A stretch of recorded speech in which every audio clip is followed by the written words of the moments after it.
Hey, this is 𝓑𝓻𝓮𝓀𝓮𝓲𝓹𝓽𝓲𝓷, and you're watching another one of Chad's beer reviews.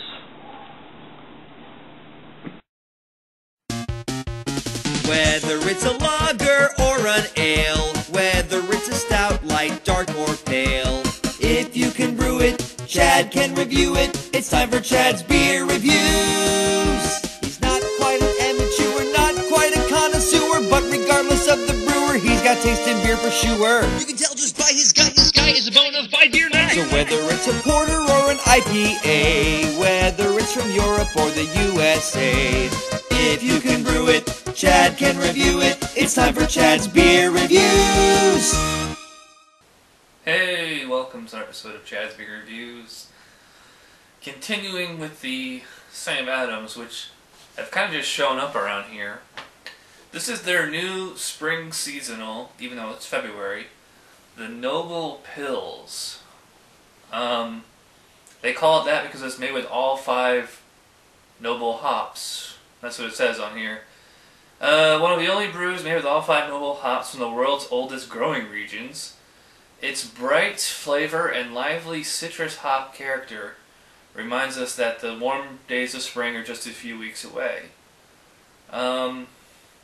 This was in the Brewmaster's mix pack, and I have to be honest with you that I drank the other bottle, but it was a while ago, so I can't even really remember off the top of my head what I thought of it.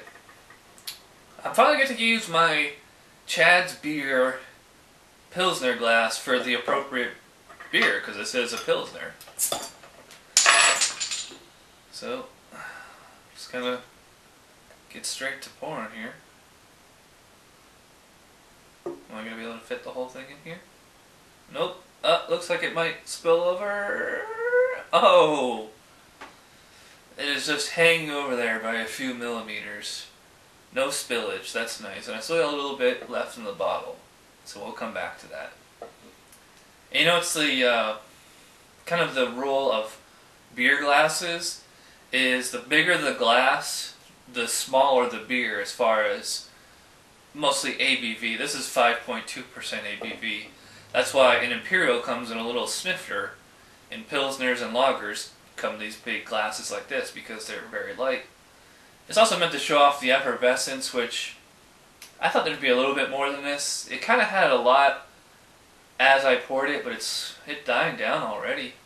Got what, like a 2, 2.5, 3 finger head there. It's white, it's foamy. As far as the aroma, this smells like kind of like a regular beer. I do get a little bit of that citrus they were talking about. It's almost more like a lime. It's not orange, it's not grapefruit like you get in an IPA. Even smells a little bit weedy, but I don't think this is made with wheat. So, anyways, stop talking, start drinking. Well, I mean, to me it just tastes like a generic Pilsner or lager. I mean, that's pretty much what they're going for, as far as I can tell. And I'm not really a fan of these pale lagers like this. They just really don't have a lot of character to them. I noticed this was noticeably watery on the finish. Up front, it's like a little bit bittery or bitter. Maybe like a, you know, it's very crisp in the mouth from the carbonation. Yeah, I'm getting that kind of lime kind of on the aftertaste. It's very faint, but it's there. It's noticeable. When it's in the mouth, it feels very watery, and this is like the only beer that I would describe that when it's in the mouth, it actually feels wet. You know, like it's not like you've had some of those really hoppy IPAs and things like that are so dry that even though it's liquid, it feels like sand in your mouth. This feels like wetness. It feels like water. There's a little bit of a dryness in the aftertaste. It's kind of that, you know, a little bit of a hoppy, little malty thing. It's kind of like a, almost kind of like a powdery or doughy kind of flavor. I can't really put my finger on it. I don't know, I mean, this beer is not really doing a lot for me, but at the same time, I'm not disliking it either. It's, you know, it's, as far as the flavor and drinkability goes, it's, you know, quite refreshing. I could You know, this seems more like even like a summer beer than a spring beer. Yeah, and I kind of dig that citrus in the aftertaste, but it's too faint. It should be like way stronger. I'm just gonna. We'll take a little bit of a break and we'll come back with my final word. Hey, I'm back.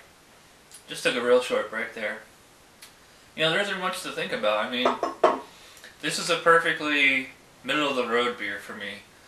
You know, it's not bad at all, but there's really not a whole lot of good about it either. I mean, it's drinkable, but the flavor is like really lacking. You know, I kind of dig that little hint of citrus that there is at the finish there, but like it's actually, like I said, at least like a little bit of a dry aftertaste.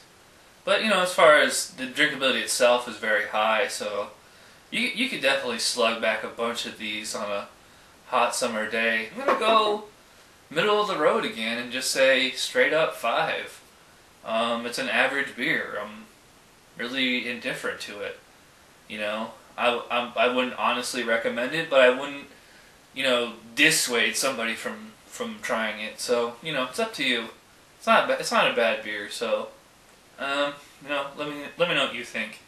Then, you know, I think a little bit more flavor.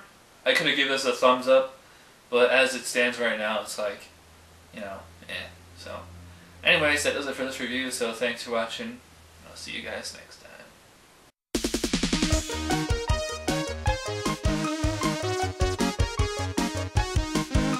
Somebody brewed it, Chad just reviewed it. Thanks for watching Chad's Beer Review. Trust me, the next episode will be a lot better.